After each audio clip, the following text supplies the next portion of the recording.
La stratégie d'EDF, qui est le premier électricien mondial, doit tenir compte du contexte dans lequel le secteur électrique aujourd'hui évolue.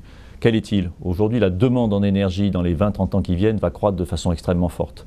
Et la demande en électricité également. On s'attend à près de 2 TW sur les 15-20 ans qui viennent.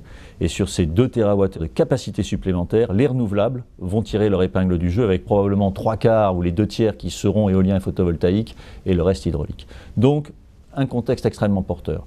À côté de cela, le groupe EDF dispose de toutes les compétences. Nous sommes présents sur toutes les technologies, de l'hydraulique à la géothermie, à l'éolien, au photovoltaïque, en passant à ce qu'on appelle le waste to energy. Donc en s'appuyant sur ces compétences, en s'appuyant sur des principes simples, comme la bonne technologie au bon endroit, nous allons dans les pays où les ressources naturelles permettent le développement des énergies renouvelables. La stratégie du groupe qu'on appelle CAP 2030, c'est de passer de 28 gigawatts aujourd'hui en énergie renouvelable à 50 à l'horizon 2030, principalement près des 3/4 éolien photovoltaïque, le reste dans l'hydraulique, et ce, à l'international comme en France.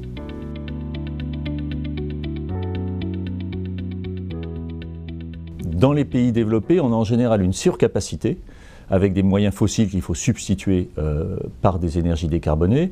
Et dans les pays émergents, c'est plutôt une question de capacité des réseaux de transport et de distribution d'intégrer ces énergies renouvelables.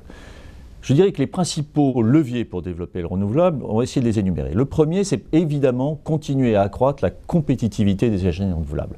Déjà, beaucoup est fait. Les records en matière d'énergie renouvelable, de prix d'électricité, ce sont les énergies renouvelables qui les détiennent, que ce soit au Moyen-Orient dans le photovoltaïque, dans l'éolien au Maroc ou en Amérique latine. Donc déjà, on voit qu'on est sur le bon chemin, mais il faut poursuivre l'effort de compétitivité.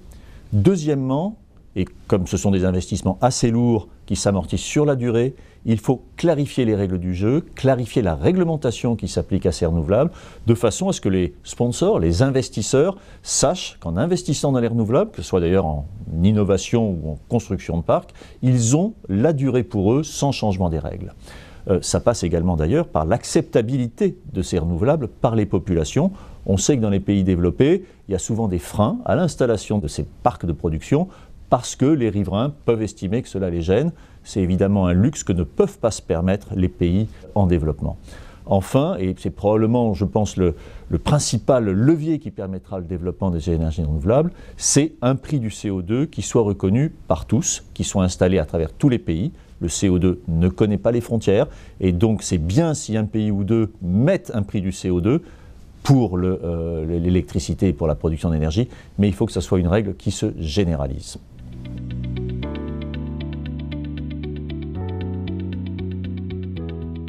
Déjà, quand on parle d'une filière pour les renouvelables ou pour les ENR, je pense qu'il faut distinguer entre l'hydraulique, l'éolien et le photovoltaïque. La situation n'est pas la même. L'hydraulique, c'est une technologie mature sur laquelle la filière est structurée, existe, et les problèmes sont d'une nature différente par rapport à l'éolien ou au photovoltaïque. L'éolien, lui aussi, a une caractéristique assez différente de celle du photovoltaïque. Il y a de grands acteurs européens en matière d'éolien, ils se sont restructurés et je pense qu'ils ont moyen de perpétrer une très belle filière industrielle en matière d'éolien, sous réserve là aussi bien entendu de se maintenir state of the art, pas seulement l'anglicisme, en matière de technologie et de manière d'opérer les centrales.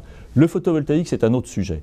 Aujourd'hui, la filière industrielle européenne est quasiment inexistante. On peut même dire qu'elle n'existe plus par rapport aux géants chinois, et elle tirera son salut de l'innovation, de rupture technologique, de coopération au niveau européen entre les nombreux instituts de recherche qui sont des instituts de recherche d'excellence en Europe, et avec la mise en œuvre de nouveaux outils, comme les outils digitaux, qui peuvent permettre à la filière européenne de devenir une filière forte, génératrice de beaucoup d'emplois, mais il faudra pour cela que tous les acteurs, des PME aux ETI, aux grands utilisateurs, mettent en œuvre ces nouvelles techniques d'exploitation à travers des outils digitaux, de façon à faire face à ce qui deviendra une industrie majeure dans le secteur électrique au niveau mondial.